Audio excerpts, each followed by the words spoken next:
Despite adhering to a restricted diet during her hospital stay, Emma smuggled a substantial stash of snacks into her room and consumed them voraciously. "If you continue like this, it could worsen your health," I admonished her. Emma shot back. "If you had bothered to prepare nutritious meals for me, maybe I wouldn't be sick. Stop blaming me." She glared at me angrily. Daddy's darling is suddenly the saint. "Get a divorce and disappear, okay?" she added venomously. Later, when I returned to the car, I noticed Tom had called. I recounted my exchange with Emma, only to face his angry outburst. "Emma is unwell. You need to be more supportive," Tom yelled over the phone. Frustrated, I hung up without a word. Feeling overwhelmed, I checked into a hotel to create some space between us. But after receiving a particular photo from Anna, I reconsidered. "Emma, I'll grant your wish for a divorce," I resolved quietly to myself. "But first, I'm going to expose your beloved daddy's true nature. Stay tuned." I'm Megan, a 45-year-old housewife. I married my colleague Tom 5 years ago. I was so focused on my career that I found myself in my late 30s, thinking marriage was no longer an option. But 7 years ago, Tom joined my department and pursued me persistently. After dating for 2 years, we got married. Tom had divorced his ex-wife because she was unfaithful and had a daughter named Emma, who was in elementary school then. My parents and friends were concerned, but when I met Emma during our engagement, she was so sweet and innocent that I was excited about having a child. After we got married, even though we weren't biologically related, I was determined to raise her with love. However, that determination was soon tested. When we got married, Emma was in 6th grade and loved games, music, and eating. She would lounge on the living room sofa, lost in games and music, always munching on something. I would say, "If you eat too many snacks, you won't be able to eat dinner," like any parent, but it never worked with her. Despite having 3 meals a day, she constantly snacked. Even for a growing child, eating 2 pancakes and 2 bags of potato chips before dinner, and then having a large serving of fried chicken and 2 bowls of rice for dinner, was too much. Since she wasn't involved in any sports, she naturally had a chubby body. "Emma, I'm worried you're eating too much. It's not good for your health. You skip vegetables and only eat fatty or meaty foods," I finally said, unable to stay silent any longer. She frowned in irritation. "Stop it. You're not my real mom, so just leave me alone. Megan, your cooking is just fine, but you need to work on your nagging. Otherwise, Dad might leave you," she added in a sarcastic tone that really got under my skin. I spoke to Tom about it, but he just chuckled. "She's just being a teenager. Give her a break." "But Emma eats excessively. She eats a lot, doesn't she?" I insisted. "I think it's affecting her health. She gets upset when there's no food in the house, so I buy snacks, but she finishes them quickly. She doesn't like healthier options like dried fruits or vegetables. I had a huge appetite when I was a kid, too. It settled down when I was around 30, so don't worry about it," Tom chuckled, glancing at his slim figure. But he had played basketball until college, so his level of exercise was entirely different. I knew it was wrong to compare, but Tom, who doted on Emma, wouldn't listen. Eventually, Emma entered middle school and started hanging out with the wrong crowd. She began engaging in problematic behaviors like going to band concerts and staying out late, even before tests. She and her friends got piercings, and her fashion became more outrageous. "You're still in middle school. Piercing your nose and lips at home is crazy," I scolded Emma harshly. "If you're under 18, you need parental consent even at a hospital. There's a risk of infection." "Megan, you're such a worrywart," Tom said in a relaxed tone, standing next to a sulking Emma. "It's no big deal." Yeah, you might be too scared to pierce yourself, but my friends and I are fine with it," she said, puffing out her chest. I felt like pulling my hair out. that's not the point. Of course, you don't get modern fashion because you're an old lady, but Daddy understands, right? Emma looked to Tom for agreement, and he gave her a forced smile. Of course, Emma. You always look great, no matter what, Tom said with a loving expression that made me want to throw up my hands in frustration. Even in high school, Emma neglected her studies, spending most of her time on games and music. As expected, she panicked just before the entrance exams. She barely managed to get into the lowest-ranked school in the state, but soon after starting, she began feeling ill frequently. She complained of fatigue, exhaustion, stomach aches, nausea, and low-grade fevers. A visit to the local clinic led to a diagnosis of stress related to school. Initially, I agreed, but as the symptoms persisted, I pushed Emma to see a general hospital. What? I hate needles and tests because I'm so sensitive, she whined. Tom sided with her. Forcing her to go is harsh. Let's wait a little longer. But what if it's something serious?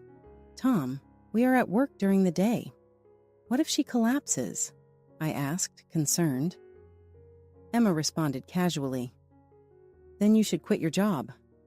Yeah, if you take care of Emma, I can work without any worry. You can even take her to the hospital if needed, Tom added. I was momentarily speechless. But Emma is your daughter, Tom. Don't be so indifferent. She's your daughter too, blood or not, Tom stated. Emma interjected. And besides, Dad probably makes more money than you, so no one will notice if you're not at work. Feeling disheartened because I found my work fulfilling, but unable to refuse my daughter, I reluctantly resigned. Emma wasted no time in treating me like a servant as soon as she got home from school. Oh no, I forgot to buy pudding. Go buy me some from the cake shop by the station, she commanded. Massage my legs, they're so tired. Oh, and my shoulders and back too. What's this? Stew? I want sweet and sour pork. Throw this out and make that instead, she demanded, her mood worsening when she felt unwell. She claimed she couldn't sleep and would call me in the middle of the night to discuss trivial matters. That girl in class is such a teacher's pet. It's irritating. Hey, are you even listening? Don't fall asleep in front of me, she scolded. She even asked for impossible things, like curing her headaches. Tom, can't you do something about Emma?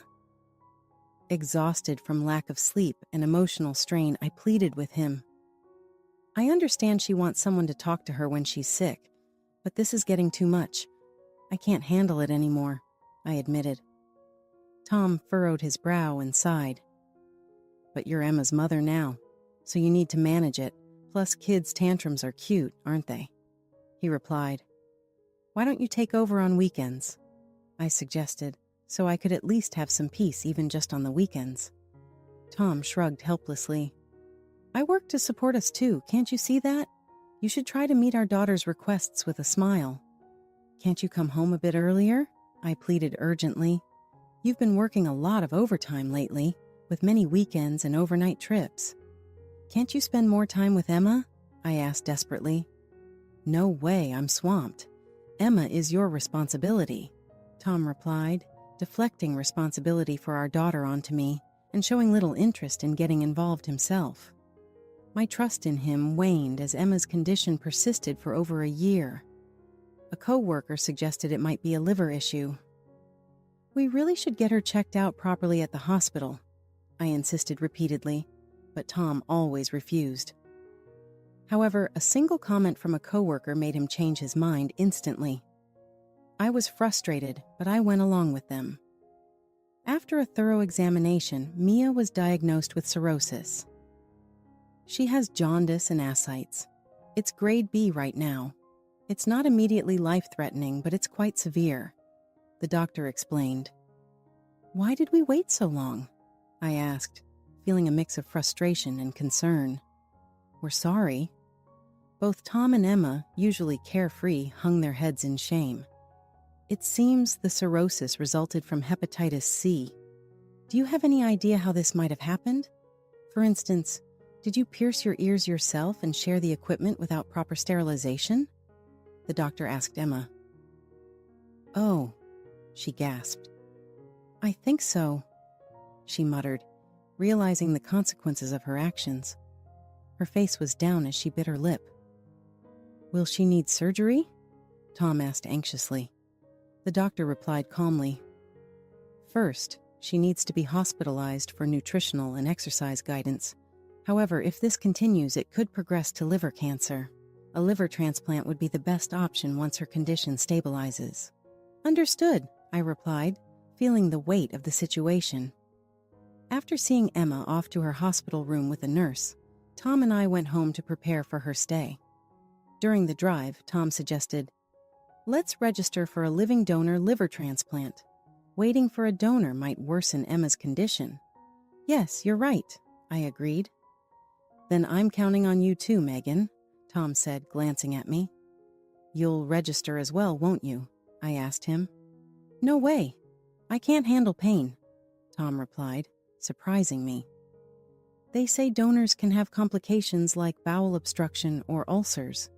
It'd be a problem if that happened to me since I'm the breadwinner." "That's a valid concern, but is it okay for me to be the donor?" I wondered aloud. "Don't worry, it's usually not life-threatening. The liver regenerates even after part of it is removed, so it's manageable." Tom reassured me with a cheerful smile that left me feeling unsettled. Despite my fears, I couldn't sit back and watch Emma's condition worsen. After undergoing compatibility tests and discovering I was a match, I registered as a donor. Now, whenever her condition improved, I was prepared to donate part of my liver. Honestly, I was terrified. But as Emma's mother, despite not being biologically related, I wanted to support her in every way possible. One day, after some time had passed, I received a call from the hospital. Emma's condition had stabilized, and they wanted to schedule the liver transplant surgery. Coordinating with the operating room and the doctors, I realized that since she had animosity towards me, she might refuse the transplant if she knew I was the donor. So, I asked the doctor to keep it a secret. Soon, the surgery date was set, and I went to the hospital for tests. On my way back, I stopped by Emma's room and was shocked. Despite being on a restricted diet, she had bought a lot of snacks from the hospital store and was devouring them. I lost my temper and scolded her sternly. "Do you understand your condition? If you keep this up, it could be life-threatening. You need to take your health seriously, Emma," I urged, feeling frustrated. Pointing her dirty finger, Emma blamed me. "It's your fault anyway. If you had prepared healthy meals and snacks over the past 5 years, I wouldn't be sick. Take responsibility." I felt like collapsing under her unjust accusation. "What are you saying? You were the one who always insisted on high-calorie meals and snacks. Don't blame me," I countered firmly. Emma sneered, her voice filled with bitterness. "You're always bossing me around. It's so annoying." Her hurtful words pierced my heart like sharp arrows. "I don't need this from you anymore. I don't even want to see you," she continued bitterly. "Just a parasite acting all high and mighty. Get a divorce and disappear." Her hateful words left me feeling numb and detached, the anger quickly fading into resignation. "Got it," I said quietly and left Emma's room. When I got back to the car, I noticed Tom had called, so I recounted my exchange with Emma. Instead of understanding, I was met with furious yelling. "Are you stupid? Emma is sick. You should be more supportive." Tom's words hit me like a wave of misery. What if her condition worsens because of stress? Why do I have to put up with this? I muttered to myself, feeling utterly miserable. I hung up without responding and drove away from the parking lot. Back home, I packed my suitcase with essentials and left the house. I needed a break from them, so I decided to stay at a hotel. The next day, I met my friend Anna at a cafe and poured out my feelings about Tom and Emma. Anna frowned, hesitated for a moment, then pulled out her phone. After a while, she showed me a picture that made me gasp involuntarily. "You should look into this carefully. There might be something going on," Anna suggested cautiously. "I will. Thanks," I replied in a strained voice, asking Anna to send the picture to my phone. As I looked at it, a surge of intense anger welled up inside me, making my whole body heat up. "Emma, I'll grant your wish for a divorce. But before that, I'm going to reveal your daddy's true colors. Just wait," I vowed silently. Right after parting ways with Anna, I went to a real estate agency and immediately signed a contract for a weekly rental apartment. I arranged for a moving company to transfer all my belongings there. I also secured a full-time job and started working right away. I had been ignoring calls and messages from Tom, but when I checked my phone 3 days later after returning home, I saw I had 50 missed calls. Reluctantly, I called him back, and he immediately started yelling, "Where are you? Why aren't you coming home? And why did you send divorce papers out of nowhere?" Tom fired rapid questions at me. "That's none of your concern," I responded coldly to his barrage of inquiries, which only seemed to anger him more. "Don't play games. You're Emma's mother, right?" His furious shouting made me instinctively pull the phone away from my ear. "And now you refuse to donate your liver for your daughter's transplant? Get to the hospital and re-register now." "No, I won't donate to her anymore," I said firmly, unmoved by his demands. I heard Tom sigh heavily over the phone. "Being stubborn over a minor disagreement is childish. It's embarrassing at your age," he retorted. "Say what you want, but what about you, huh? Do you even care about Emma?" I shot back. "Emma and I are strangers.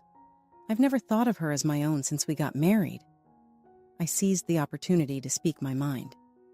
"Did you file for divorce?" Tom asked abruptly. "I can't do that. If we divorce, you won't be family anymore and we can't proceed with the donor process." Tom sounded irritated, and I couldn't help but sigh. "Why are you fixated on me? As her biological father, you should be the donor." Tom dismissed my reasonable suggestion with annoyance. "I told you, I can't handle pain, and there are risks of complications." "Yes, it seems that way," I replied tersely. "Then count me out. Besides, Emma's condition isn't immediately life-threatening. If you're unwilling, we'll wait until another donor appears." I realized he cared more about himself than his daughter. Utterly disillusioned by Tom's selfishness, I made a decision. "I'll visit Emma in her room next week. We need to talk." After ending the call, a week later as promised, I went to Emma's hospital room. As soon as she saw me, she started yelling, "You stupid old hag. Don't go off on your own. Go talk to the doctor and re-register as a donor." I felt disgusted even looking at her. Is this really how you ask someone for a favor? I thought, feeling the sting of her words. Both father and daughter lacked basic manners. "You were the one who told me you didn't need me and to get lost, didn't you?" I retorted, frustrated by Emma's attitude. "That was just a figure of speech," Emma stammered, trying to make excuses. "I don't want you two to separate because of me, right, Dad? You don't want to divorce Megan, do you?" She usually called me old hag or old lady, but now she was using my name. Emma looked up at Tom with pleading eyes, and he nodded vigorously. "Of course not. I want us to continue living happily as a family," Tom said with a forced smile. I handed him the photos and the investigation report I had taken out of my bag. "Oh, you sure? But it seems Emma has another happy family," I said pointedly. Emma's face paled as she glanced at the photo. Tom's voice was filled with anger as he confronted her. "Emma, you've been seeing them behind my back?" Emma stammered in response. Tom slammed the photos down on the table in the hospital room. They showed a woman with a plump figure similar to Emma's, a tall man in a suit, and Emma. The scene appeared to be covertly taken from a nearby table at a restaurant. Another photo showed the three of them walking down a main street, holding high-end shopping bags with joyful expressions. Emma snapped at me accusingly. How did you know I was meeting my mom and her new husband? Hiring a detective is so low, I calmly explained. When I was cleaning your room, I noticed you had a lot of high-end brand bags. I wondered how you could afford them without having a job. Mind your own business, old lady, Emma shot back angrily. I can't do that. I am your mother after all, I replied firmly, smiling despite her glare. When you came home from dinner, you sometimes smelled like perfume. I knew you were lying about having dinner with friends. Tom tilted his head in confusion. I never noticed. You're usually home after she showered, and on weekends, you come back after midnight, I continued. It seemed suspicious, so I hired a detective. I'm relieved you weren't hanging out with bad friends, Tom interjected, trying to ease the tension. You don't know anything, Dad, Emma retorted, clearly upset. I'm sorry, I couldn't say no when Mom insisted, Emma quickly added, attempting to appease Tom with a sweet, flattering voice. Tom forced a smile and said, Yeah, I understand. His smile vanished when I played the audio recording. Mom, Dad is such a cheapskate. He works at a big company, but my allowance is only $100 a month. Can you believe that? It's gone as soon as I buy one outfit. I hate living poor. Emma's voice echoed through the room, revealing her true feelings. Emma, honey, for now, just endure it and marry a wealthy businessman just like your stepdad. A woman with a voice similar to Emma's spoke, followed by a man's agreeing voice. Or come live with us, Emma. I'll buy you anything you want. But if I move, I won't be able to see my friends, Emma hesitated. Besides, leaving Dad alone would be sad, right? He doesn't even have any friends. You're so kind for not wanting to leave your dad, the woman cooed, and they all laughed loudly. Tom's face turned red, and Emma shrank on the bed, clearly distressed. Emma, what the hell is this? Tom finally spoke after a moment of silence. You know the reason for the divorce was because your mom cheated with that guy, right? And yet you were meeting them in secret. Though his tone was steady, Tom's eyes showed anger, making Emma visibly uneasy. But Mom's new husband is a good man. He buys me everything I want and takes me to fancy restaurants. Honestly, I think Mom made the right choice marrying him, Emma blurted out anxiously. Tom's face hardened. That's not your concern. Besides, you've developed health issues from eating rich foods behind my back. From now on, you're not allowed to visit them. You don't understand the law, do you?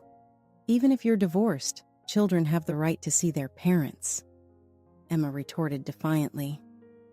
I thought you marrying this woman would mean a higher income and a luxurious life.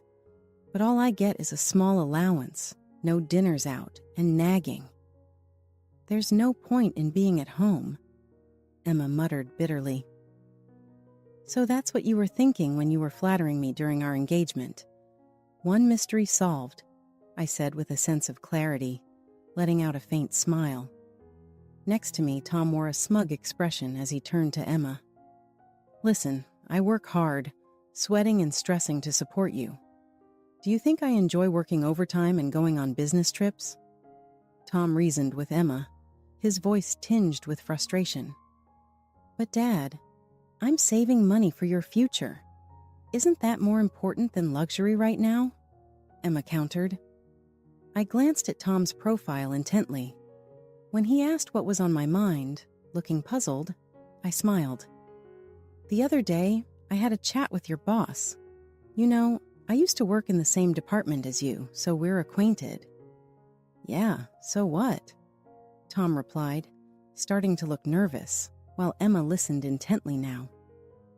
I inquired if there was any possibility to reduce your overtime, weekend shifts, and business trips because you're hardly ever home, I continued. Your boss mentioned our department is pretty quiet lately. There's hardly any overtime or weekend work, and certainly no business trips. Isn't that concerning?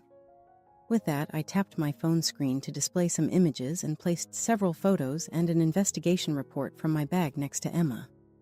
So, it turns out you're a regular at a girls' bar in the entertainment district, going there 4 times a week after work. No wonder you're so busy and come home late. Emma's eyes widened as she snatched the report from my hand. As she read through it, her expression turned furious, her hands shaking. On weekends, you spend the night at the apartment you bought for a 20-year-old waitress. Sometimes you even take her to work. Every few months, you go on trips together. I'm shocked. It's like you're living together. Don't you realize your wife and daughter are waiting for you at home? It's none of your business how I spend my money, Tom grumbled sullenly. I'm just supporting a hard-working girl, like volunteering. I couldn't help but laugh at Tom's audacious response. She lives in the same apartment complex as Anna. People have been gossiping about seeing you two shopping together at the local supermarket or cozying up in the lobby. They think we make a handsome couple, Tom added defensively. Don't be ridiculous, I retorted, laughing dismissively. They think it's pathetic for an old man to be fawning over a girl young enough to be his daughter. You're a laughingstock, I said, feeling a mix of astonishment and anger at Tom's behavior.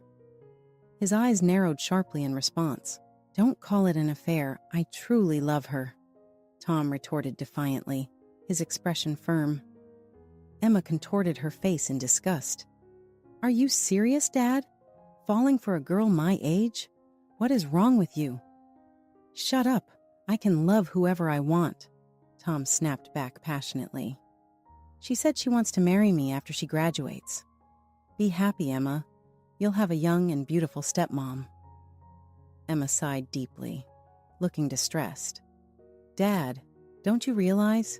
She's just using you for your money. I don't want a stepmom 3 years older than me. That's pathetic. It doesn't matter. Even if you don't approve, we'll get married anyway, Tom insisted stubbornly. Don't be ridiculous. If you're going to spend money on another woman, increase my allowance first, Emma demanded angrily. Tom calmly replied to Emma's outburst. No, Emma, you're more important. But with a healthy liver, you'll be fine on your own. Emma shot a sharp look at me. That's right. I don't care if you divorce, but give me your liver first. She got off the bed and approached me, gripping my arm with surprising strength despite her condition. The liver regenerates even after part of it is cut off, right? So stop being selfish and give it to me. You're my mother legally, so do your duty. At least be useful in a time like this, you useless jerk. In a time like this? For the past 5 years, I've done my best for you and your dad. And now you're resorting to threats like this? I said in exasperation. Tom sneered. Are you scared of the surgery? Megan, you're a coward and a hypocrite. How pathetic, like I've said before. Why don't you take care of it yourself? I snapped back, and Emma defended Tom, saying, Dad couldn't donate because he wasn't a match. Tom clasped his hands apologetically, feeling exasperated. I pressed the play button on the recording app. I've already told you, I can't handle the pain, and there are risks. His voice was loud and clear through the speaker in the silenced room. What? Emma replied, puzzled by the sound that played. That's your dad's honest feelings. He didn't even do the compatibility test, I said awkwardly, glancing at Tom. Tom, sweating hard, struggled to come up with an excuse. In the end, he cares more about himself than his own daughter, I added, seeing Emma's eyes fill with tears. Tom remarked insensitively. You keep eating like your mom and getting bigger. Besides, your illness is your own doing, Emma, and I don't like fat girls. Tom showed no fatherly concern, his lips pursed and scratching his cheek. How about asking your mom? She's related by blood, so she might be able to help, Tom suggested, clapping his hands as if he had a brilliant idea. Emma frowned. Dad, Mom has diabetes and high blood pressure. It's impossible, Mia replied sadly. noticing how he had forgotten about his ex-wife. Tom and Emma exchanged looks for a moment, then sat on the floor and got down on their knees in front of me. "Please, Megan, donate your liver to Emma," Tom said while faking crying. Emma pleaded tearfully, "You're the only one who can do it." "I've told you repeatedly, I won't do it," I yelled in frustration, feeling mistreated and insulted. "I won't be treated like a servant and then be expected to give you my liver. You're still holding a grudge. You're such a jerk." Fed up, I crouched down, grabbed a bag of snacks from under the bed and headed to the hallway. Pushing away Emma's hands as she tried to take it, I called out to the nurse's station. "Emma is eating chips again," I exclaimed. Before I finished, a nurse rushed over and angrily confronted Emma. "Miss Miller, how many times do I have to tell you to stop? At this rate, even if we find a donor, the transplant won't be possible. And you, sir, please pay more attention and act like a father for once." Watching Emma and Tom with their heads down, I left the room with a smile. Despite being forbidden by the doctor, she had been secretly snacking and drinking juices instead of sticking to the hospital food. Her test results were so poor that her treatment was prolonged, and she had to take a leave of absence from school. The nurse repeatedly urged Tom to undergo compatibility testing, but he adamantly refused, which enraged Emma. "You can spend money and love on your affair partner, but not on me? Forget it. I won't rely on you anymore." She huffed. "Just wait patiently until a donor shows up." Is that what a parent should say? Unbelievable. They argued loudly in the hospital room every day, completely ruining their relationship. Later, Tom signed and returned the divorce papers I sent him. I submitted them to the courthouse immediately, and the divorce was finalized. The $20,000 in alimony for his affair with the waitress from the girls' bar was deposited into my account in one lump sum, and I felt relieved. However, problems began after that. Even after the divorce, Tom persistently clung to me. Since he knew where I worked, he would wait for me at the nearest station after work and try to get back together. "Hey, Megan, let's start over. Emma's medical bills are piling up, and after paying you alimony, my savings are gone. I need you." "You spent your savings on your side chick, didn't you?" I replied coldly. "She dumped me when she found out I was married. Emma won't talk to me either. I'm so lonely. Please come back. You brought this upon yourself. If you continue stalking me, I'll involve the police," I shouted at him. Finally, Tom ceased appearing. Subsequently, his affair with the 20-year-old became public at his workplace, leading to a sharp decline in his reputation. Now, he navigates each workday on edge.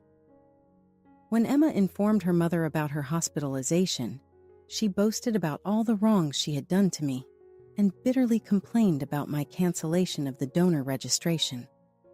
In response, her mother sent a curt reply, thoroughly exasperated. "I never expected you to be so unappreciative. I'm disappointed in you."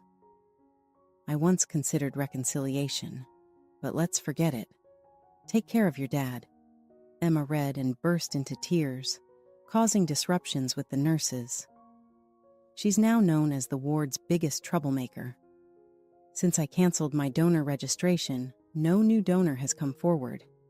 Emma's past habits of binge eating and drinking worsened her condition.